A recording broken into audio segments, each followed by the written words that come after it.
Hi guys, kwentuhan lang tayo ulit. I just want to take this opportunity para ikwento sa inyo kung ano yung nangyari dun sa suka na binavlog natin last time. Let's consider this as part 3 ng ating mango vinegar vlog. And gusto kong ikwento sa inyo kung ano yung ginawa ko dun sa 2 galon ng suka natin. Kung naaalala nyo, no, dun sa huling mango vlog natin, nabanggit ko na wala pa akong idea kung ano yung gagawin ko dun sa 2 galon ng suka na yon, no? After a few months mula nung nirelease ko yung video na yon, meron na akong naisip or napagdesisyonan kung ano yung gagawin ko sa kanya. So what I did is tinransfer ko yung 2 galon sa mas malaking basyo ng mineral water, yung kulay blue, and then dinagdagan ko siya ng cane vinegar kasi nga medyo matabang siya, no? Yung dinagdag po natin, red cane vinegar po yun. After nun, hinayaan ko muna siyang mag-ferment ulit para mas umasim siya. And then after a few months, nung December, supposedly i-release ko na siya, no?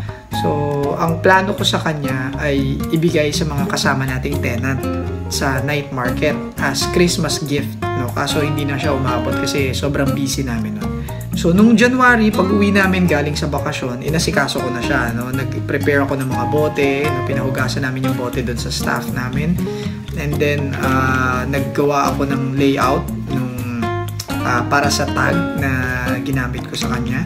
Since meron na siyang halong cane vinegar, hindi na natin siya tinawag na mango vinegar. Ang tawag na natin sa kanya ay spiced mango cane vinegar, no? Kaya siya spiced kasi nilagyan natin ng spices yung suka natin. And then after nun, inilagay na natin siya sa bote, no? At nilagyan natin ng maayos-ayos na packaging para presentable siyang tingnan. Saka natin inilagay yung tag at dinistribute natin.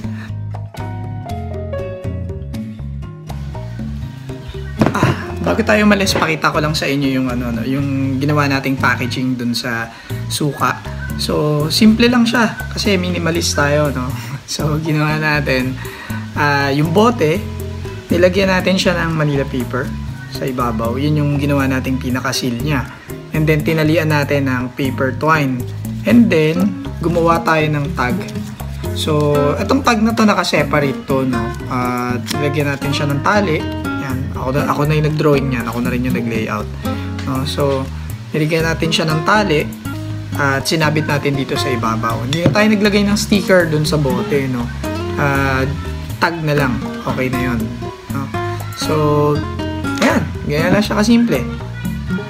So pwede na tayo mag-prepare para madala na natin to sa night market.